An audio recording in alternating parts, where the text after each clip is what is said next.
Ridgeway's Pride is one of those exotic pieces that works great on paper, but in practice it is not utter useless. It has its own place, maybe next to Sawyer knee pads, but it is just one of those things that is great only in one aspect of the game, and that is because the entire build of this exotic only caters to PvP players and not really for PvE players. And to further prove that, the exotic talent benefits and it's built around a playstyle and a system that is only viable 70 to 80% of the time. It rewards a close and personal approach and a status play, but these are two things that doesn't do well even when compared to non-exotic pieces. The exotic trait Bleeding Edge makes it so that whenever you shoot enemies within 10 meters, they begin to bleed, and depending on the number of enemies that you're bleeding, you will receive armor in return for the duration of the bleed effect. Further experimentation shows me that this exotic also synergizes well with True Patriot's white buff. It also works well with Eclipse Protocol and Ongoing Directive. It is amazing with Sadie's weapon talent and the Wicked combo. It is also great with armor regen builds or people who decide that they want to use Crippin' Death.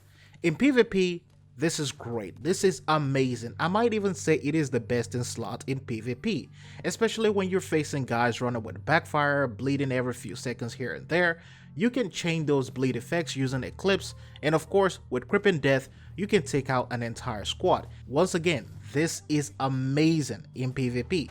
Status is one of those effects that struggles in PvE, especially when the player is the one applying it. Duration is not good enough, and unless you're running a crowd control status effect, there is no reason applying status effects in PvE. And that is one of the problems that we see here when it comes to bleed effects.